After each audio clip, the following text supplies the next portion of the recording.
We tried to guarantee a certain accessibility, but there was a lot still to be done. The law only stipulated a minimum that per district there should be one polling station that ought to be accessible. It was not a strict must. So, nevertheless, in practical life, about 80% of the polling stations during the last election were rather accessible. Hier kommt es jetzt zur We still Wahlrechtsreform want to do better. 2023. Die ist Now, am Beginn dieses Jahres this year beschlossen worden we im had Parlament. a Sie new wird reform of zum the Januar legislation, and 2024 in January Kraft next treten, year also it genau will enter rechtzeitig into zur force, Europawahl. so just in time Und diese for the Wahlrechtsreform erhält EU einige elections. weitere, so So hoffe ich, this doch große election Verbesserungen für law Menschen mit result, Behinderung. I think, brings along further improvements for Zusammenarbeit people mit with a disability. Interessensorganisationen war dabei unglaublich And it wichtig. was Wir very haben viele essential to work Runden gemacht, together with stakeholder großteils organizations. We online, had auch a mit lot of Dolmetschen mit consulting, Gebärdensprache. mostly Wir haben online, hier sehr with viel Input sign eingeholt, in language Runden interpreters mit and a sehr viel lot. Praxis, Very auch helpful, a hoffentlich lot of zuhören practical können, was Menschen mit insight, and Behinderung I hope we did Was ist sufficient listening. herausgekommen? Zum einen What is the eine result ganz dringende of this reform? sprachliche Durchforstung First of all, des we looked at the Gesetzes. Wir hatten wording of ganz the alte, old zum Teil wohl legislation. schon fast diskriminierende Ausdrücke There im were Gesetz, old die words, endlich even entfernt werden. discriminatory in nature, so we Wir haben did zur away with those. Stimmzettelschablone Then auch the eine Anpassung auf den voting Stimmzettel template, vorgenommen. Jetzt ist we auch der adapted Stimmzettel here the voting abgeschränkt. Das heißt, sheets. wenn ich ihn in die Schablone einlege, So habe ich an beiden Seiten eine Schräge it's now und kann auch als blinder both oder sides sehbehinderter come Mensch besser together erkennen, and can be wie used dieser together. The Stimmzettel template meets the einzulesen ist. sheet and the voting sheet meets the Wir haben aber template. nicht nur eine Stimmzettelschablone, But it's sondern not in Zukunft auch für die Wahlkarte. that Diese also for Skulptur, mit this dem man auch die Prüfer machen voter kann, eine eigene card, Schablone geschaffen. there we Das ist also wichtig created a gewesen, new wenn man als template. Mensch mit Briefwahl Very diese important außen if you do unterschreiben postal muss. vote, Viele because you Menschen, die have to use sehbehindert it sind, and haben gesagt, put your wir wissen signature. nicht genau, Many wie wir people with a die disability Stimme told us, I don't even know Das where the wird in corner is. Zukunft I mit need der to put my Schablone signature. The template helps them to Auch place the signature in the Mindestschriftgrößen right für corner. Drucksorten sind eingeführt worden. We also Und auch viel established mehr minimum verpflichtende, sizes, gesetzlich font verpflichtende sizes for Informationen print im information, so that Ganz it's besonders wichtig easy ist to das Thema see, der easy to barrierefreien read, Wahllokale. with regard to Zentrales the Element language der used. Wahlrechtsreform. Österreich hat rund 9 Millionen Einwohner. We have about etwa 9 million 6,5 inhabitants sind and wahlberechtigt, 6.5 million can vote.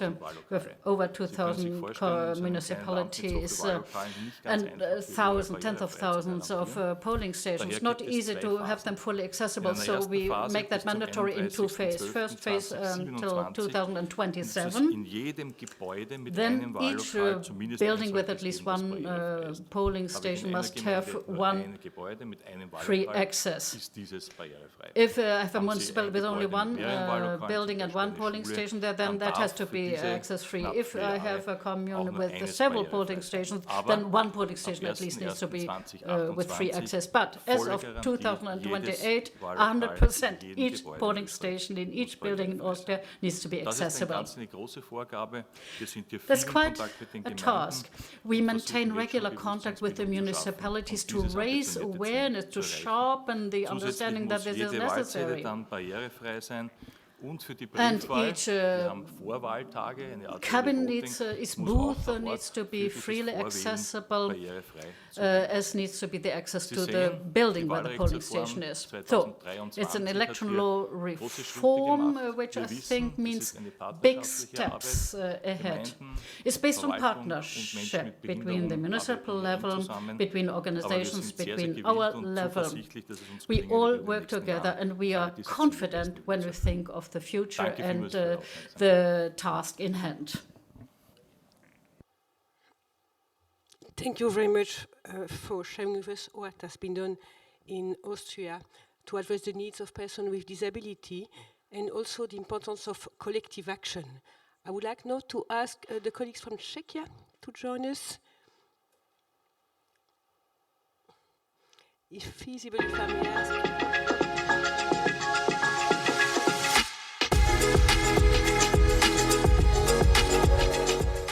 And with all my apologies, we can keep a bit short because I would like the panelists to have the possibility to give a last word, and we have 5 minutes left. But take your time, we might be a bit over. Thank you. Good afternoon, ladies and gentlemen. First of all, thank me, European Commission, for organizing this comprehensive event. It's a real pleasure to meet you all in person. My name is Eva Sochorová, and I'm legal advisor of Elections Department of the Czech Ministry of the Interior, who organizes elections and prepares legislation and election matters in Czechia. Today, I would like to contribute to this session with the latest efforts made in our country to ensure conditions for the exercise of the right to vote and the right to vote itself for persons with disabilities. In the Czech Republic, this is the third year we are implementing a national plan for the promotion of equal opportunities for persons with disabilities from 2021 to 2025. So I will outline the main points of the plan, and then I will talk briefly about particular measures we have taken. But let me first say that across the Czech legal system, there is no unified definition of persons with disabilities. So the definition varies in employment law or in social services law. And concerning electoral laws, there is no definition at all, so our measures are operational. That is why they are of use not only for officially recognized people with disabilities, but also for other people with temporary serious health or family conditions. In 2020, the Czech government adopted the national plan for the coming 5 years. Among other areas, this plan also aims to support the participation of persons with disabilities in political life. Of course, this reflects our international commitment to implement Article 29 of the UN Convention on the Rights of Persons with Disabilities. And in relation to elections, this governmental plan provides our ministry with strategic framework for implementing measures to ensure and support the exercise of voting rights for people with disabilities. To reach the goals set by the plan, our ministry took part in a governmental committee for people with disabilities and individually cooperated with other state institutions such as Ministry of Social Affairs, Ombudsman, and other stakeholders such as associations, for example, Association for Hearing Impaired or Association for the Support of the People with Mental Disabilities. Today's measures facilitating the right to vote are partly anchored in the electoral laws. On the other hand, some of them have not been enacted yet. These are included in the activities, instructions, and methodology guidelines of our ministry. Those measures not being enacted yet are part of the new proposal on administration of elections. Actually, that might be deliberated in the Czech Parliament today. Let's move on to the particular measures. The first goal of the national plan is to ensure the right to vote to everybody. In 2019, there were recorded approximately 10,000 people with deprived legal capacity to vote. Such restrictions have to be based on the decision of the court, which thoroughly assesses the reasons for such restriction in individual cases. Nevertheless, let me stress that this deprivation should be lifted by the mentioned proposal. The second goal of the national plan is to provide measures to ensure the conditions for the exercise of the right to vote for people with disabilities. To ensure easier access to information. For visually impaired, we publish online ballot templates in electronic form, in PDF format, legible by voice reader. Also for voters obtains an information leaflet in their mailbox that contains QR code that refers to sample ballots and videos in the Czech Sign Language for hearing impaired. The delivery in the mailbox is quite expensive. However, we consider it the most effective way to inform voters.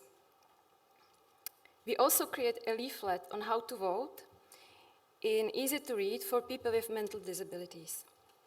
These measures are published on the ministry website, on social media, as well as they are distributed by the respective associations.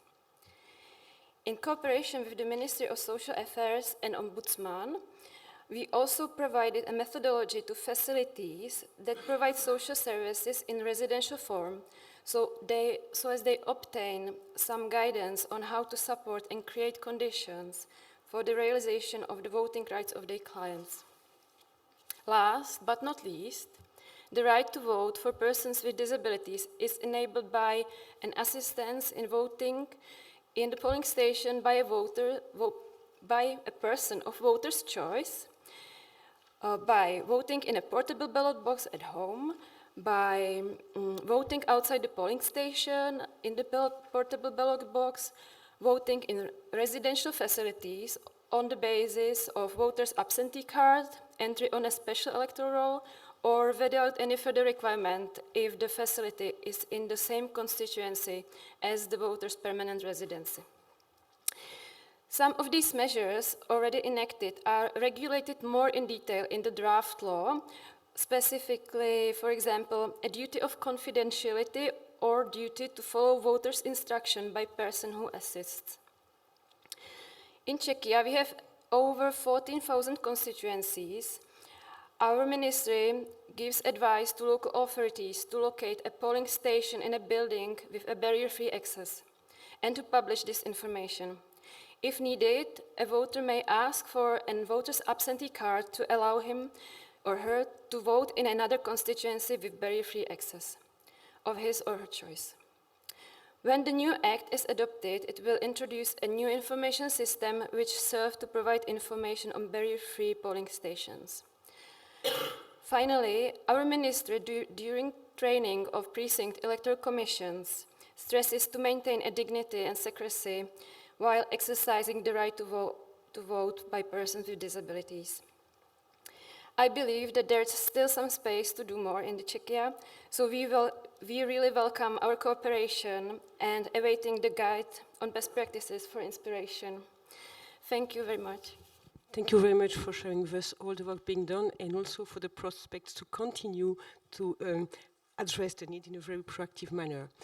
Our time is over, but I would like still to give the possibility to our panelists to briefly react and close the session, starting with Mrs. Gunta Anka. Yes, thank you so much, and it was really very interesting to hear those different experiences of different countries, very positive experiences. And of course it leads us to the better situation in some countries, and I hope very soon in all countries of European Union.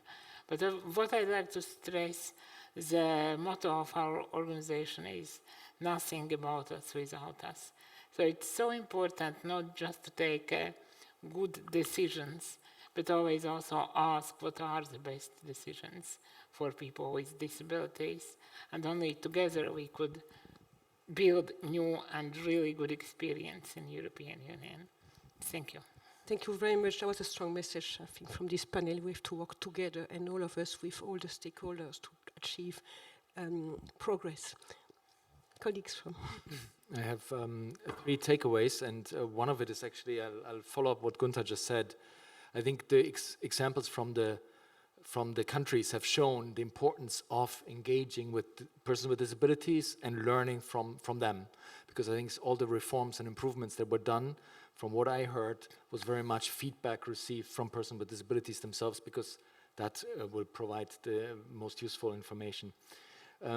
The second takeaway is, in a way, takeaway from the first panel that I have, because you know, the colleague Gabriela from the Ergo network, she was speaking about how, you know, having seen Roma amongst the candidates, you know, triggered stronger participation of Roma people. And I think the same is true for persons with disabilities. We have too few role models in elected office, and I think there is a need to strengthen that. And I would also suspect that here the issue that was brought up in the previous panel about hate against certain candidates, female candidates in particular, would also apply here. And the last takeaway, in a way, you challenged us at the beginning, asking how much does a vote cost? I don't think I have the answer, but I can tell you what I can for sure say, that all the things we have mentioned here, definitely the vote is worth that. The vote is definitely worth that. We just have to look beyond the EU's border to see, you know, the value of democracy and how people are fighting for democracy. And I think, you know, it's definitely worth the investments we have been discussing here. No, thank you very much. And when we open this session, and I think also very much in the political speech, it's not only about inclusiveness, it's about democracy. It's just basic participation in democracy. Mr. Lefebvre. Yes, I share everything that has been said before. Just to underline the importance of sharing the best practice among countries, and do it with the disabled people. It's very important. And of course, we will not solve this in 8 months, but things are going better, and thanks to the European Commission to have organized such a panel to talk about that. Thank you. I would like to send a big applause to everybody who participated in this session. And I know our time is over, but I would like, because this is my last intervention, to say just one word to all of you who made this even happen. So colleagues from the member states, colleagues from the network, my wonderful colleagues, colleagues from the contractor, our facilitator, interpreters, and I will not mention them all, but this was really a collective effort, as we finished the panel on collective effort, and I would like to thank you all, because this is very important to prepare for the election to the European Parliament. Thanks a lot.